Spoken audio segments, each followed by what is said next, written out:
Convidamos hoje Vítor Freitas, líder do PS Madeira, para fazer a análise aos jornais numa quarta-feira. Bom dia, Olá, em que há bom dia. diferentes temas. Desde já pergunto-lhe porquê é que escolheu a saúde? Escolhi a saúde em primeiro lugar porque é um assunto que tem relevância para todos os portugueses e numa altura em que existiram muitos cortes por força do plano de ajustamento que era necessário o país fazer, a saúde ao longo dos tempos tem tido alguns problemas devido a esses cortes, como é natural, que os cortes atingiram todas as áreas. E os portugueses, de um momento para o outro, com as notícias que têm vindo a público, mesmo no Natal, as esperas à porta das urgências, a situação anormal de falecimentos este ano já também, mais de 1000 óbitos acima do que era esperado, naturalmente que cria, junto da opinião pública, um estado de alarme, digamos, social. E é necessário que o Governo responda com medidas. A questão da saúde é uma questão muito já avançou sensível. com algumas medidas. O senhor está a crer que elas poderão ter algum impacto, pelo menos em reduzir estas situações mais graves? É lógico que nesta fase o Governo, sendo apanhado, vamos descalço em relação a esta matéria, não preveu esta situação, tem que apresentar medidas e tentar minorar o problema que ele existe. E hoje já as notícias da parte, até no Diário de Notícias, em que médicos impedidos de tirar férias no período de Carnaval, é um sinal que o Governo quer dar também aos portugueses que estão a serem tomadas medidas no sentido de resolver o problema. A questão da saúde é sempre muito difícil de se colocar, porque costuma-se dizer que a saúde não se brinca, e não se brinca de facto é a vida das pessoas, e o Governo, acho que em relação a esta matéria, não esteve à altura.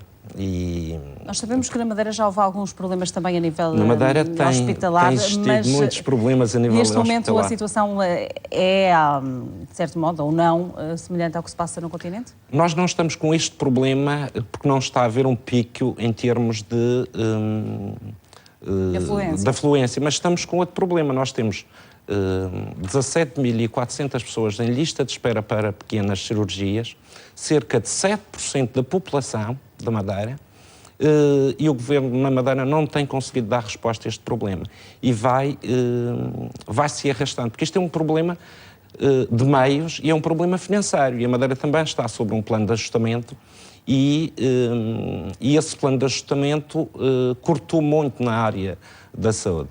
E para resolver este problema estão a ser penalizados estamos a ser muito atendimento? penalizados por causa deste plano de ajustamento. Nós estamos, de facto, com dupla austeridade na região autónoma da Madeira. E a área da saúde, que é uma área que a Constituição garante, hoje a realidade não está a ser garantida em matéria de saúde as mesmas condições que se garante aqui no continente, porque de facto 7% da população em lista de espera é uma coisa que não deve existir na Europa, penso eu.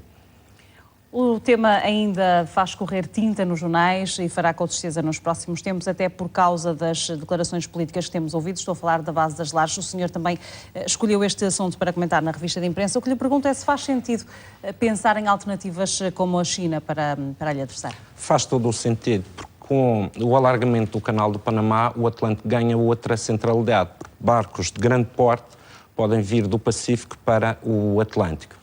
Mas há um problema que é necessário que as pessoas tenham a noção. Pequenas alterações que existem numa ilha têm um impacto tremendo, porque 500 pessoas aí para o desemprego, e eu vi ontem o Presidente do Governo Regional dos Açores afirmar que poderia levar a que o desemprego subisse para 55% da população na Ilha Terceira e à escala regional atingisse os 16%. E é necessário que se tenha a noção que nas regiões insulares, nas ilhas, qualquer mínima alteração tem um impacto tremendo na vida das pessoas. São os custos da insularidade.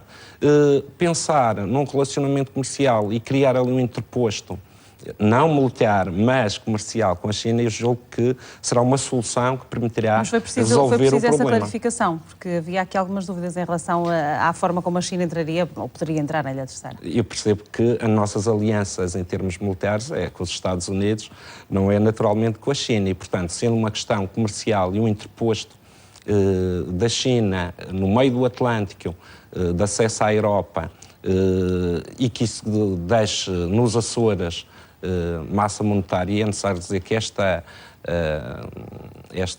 na base das lajes, o facto de termos tido esta relação com os Estados Unidos deixava cerca de 100 milhões de euros em média por ano e dava postos de trabalho a 900 açorianos, e agora vai haver um corte de 500 açorianos com danos colaterais, mas são pessoas que precisam de um ordenado e vivem numa ilha e, portanto, temos que encontrar soluções, e acho que o Presidente do Governo, Vasco Cordeiro, faz bem em colocar em cima da mesa esta questão de um acordo comercial com a China que permita utilizar a Ilha Terceira como um interposto, digamos, para esses acordos comerciais e para a transferência de produtos.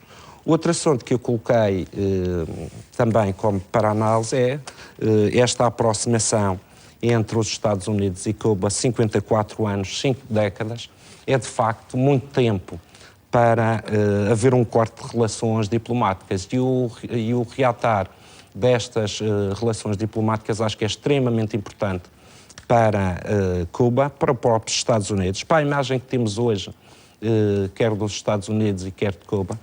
E muitas vezes esta lógica de isolamento que se cria em relação a determinados regimes dos quais não comungamos as ideias, leva a que esses regimes se cristalizem no tempo e permaneçam imutáveis. E esta abertura, quer da parte do regime cubano, quer da parte dos Estados Unidos, no reatamento diplomático, acho que é extremamente importante para que no futuro hajam mudanças também em Cuba, e que Cuba, espero eu, vir para um regime democrático e que se respeite a liberdade de expressão e os direitos cívicos das pessoas também em Cuba.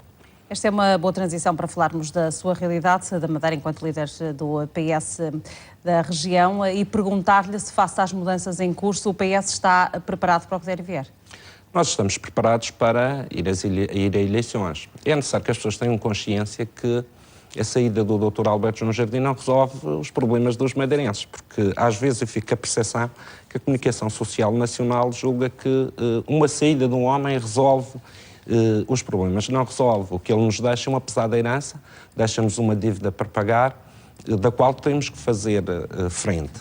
E quando falei há pouco da saúde, e para uma pessoa perceber a realidade, quer dizer, 17 mil pessoas numa lista de espera, 7% da população, é uma coisa descomunal. E isso é fruto de uma governação que foi irresponsável, que não acautelou o presente nem o futuro e deixa-nos uma herança tremenda.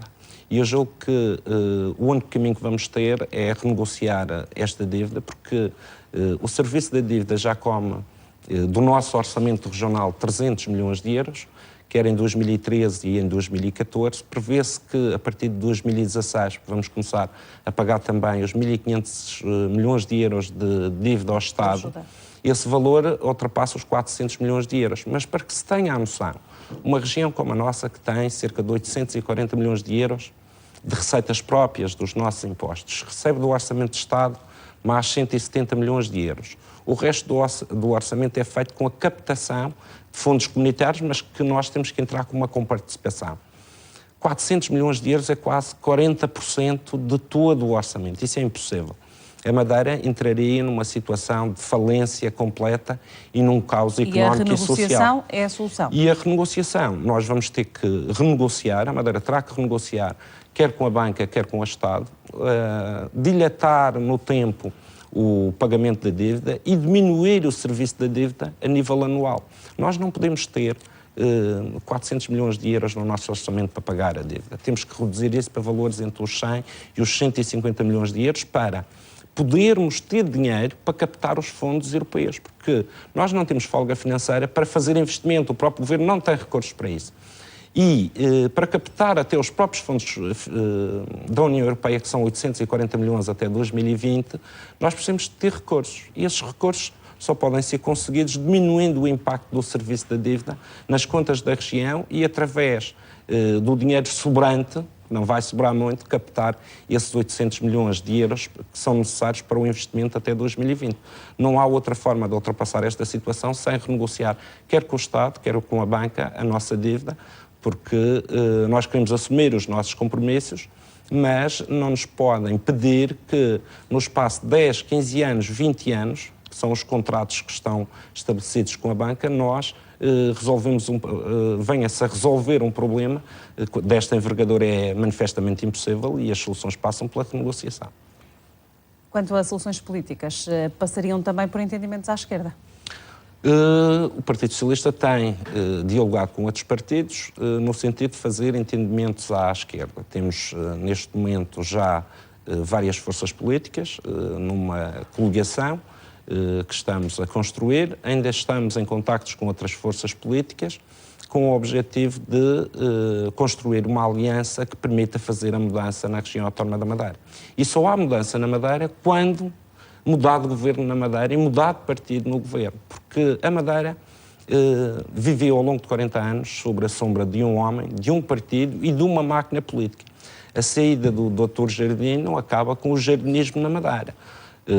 E quando eu qualifico o jardinismo vai desde as pequenas coisas, desde o controle de uma associação cultural, às juntas de freguesia, a todas as instituições públicas, as ramificações entre os negócios e a política, determinados empresários que afinal são políticos e por isso dá-lhes acesso ao negócio, e isso é necessário acabar, separar os negócios da política, porque a Madeira é um caso sui generis. Como é que é possível nós termos um líder parlamentar do PSD ao longo de 40 anos que ao mesmo tempo é o representante dos construtores civis na região autónoma da Madeira?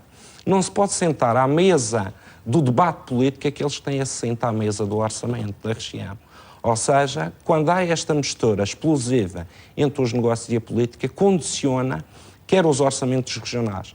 E eu noto hoje que esses lobbies que no passado viveram à custa do orçamento, que influenciaram muito a estratégia de desenvolvimento que levou a esta dívida tremenda, já estão acoplados novamente ao PSD, que agora se tenta passar uma imagem nova, à espera de fazer parte das soluções em matéria de futuro, ou seja, continuarem sentados à mesa do orçamento e não permitirem uma mudança de lógica de governação e de prioridades na região autónoma da Madeira.